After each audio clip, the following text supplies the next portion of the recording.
Because of the increased number of diarrhea cases that we see in the hospital, we see it's very important to do latrines and water in these camps because we want to prevent more cases of diarrhea and possible an outbreak. The problem is that we still have overcrowding in DMJ. So increased number of people is already a congested town, so we are posing a problem of if we are not preventing outbreaks, then it could be a disaster. There was actually no clean water in this whole town. There was distribution of water, but it came from dirty tanks, so it's actually not potable water. So we decided to try to purify to get at least the plant operating again to emergency standards. We isolated one part of this water plant, started with one sedimentation tank, trying to clear up the water. And as a result, we now decrease turbidity that much that it is actually suitable for chlorination.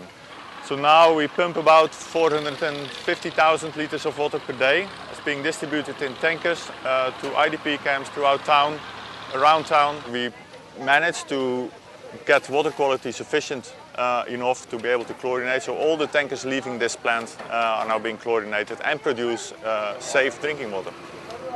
Following identification of a rapid rise in diarrhea cases in this area, it was decided that we needed to set up a diarrhea treatment centre. Acute watery diarrhea causes the patient to become dehydrated. So most often we have patients attending the centre who are showing signs of lethargy and sometimes unconsciousness. We rehydrate the patients, so this may be either orally with ORS, oral rehydration salts, or if the patient is more severe, we will provide intravenous fluid administration.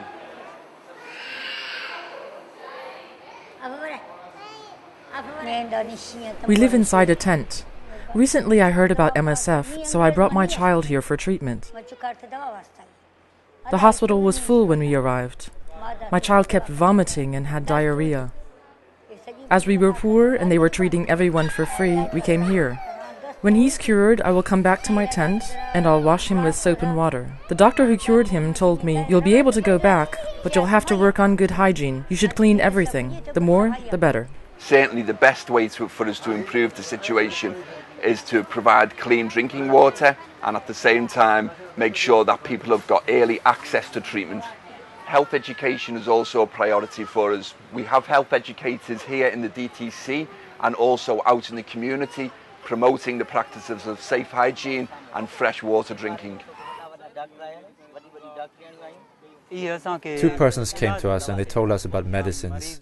They told us about diarrhea and vomiting, and they told us that if you have any patient who is in a serious state, you can take him to a mobile clinic where doctors are available and can treat him. They told us that if you're making any food, you must keep the food away from flies, and that you must keep yourself and your surroundings as clean as you can, because if not, diseases will spread. The community outreach activities have started in the middle of August. Now, a few weeks later, we have seen a positive impact on the population.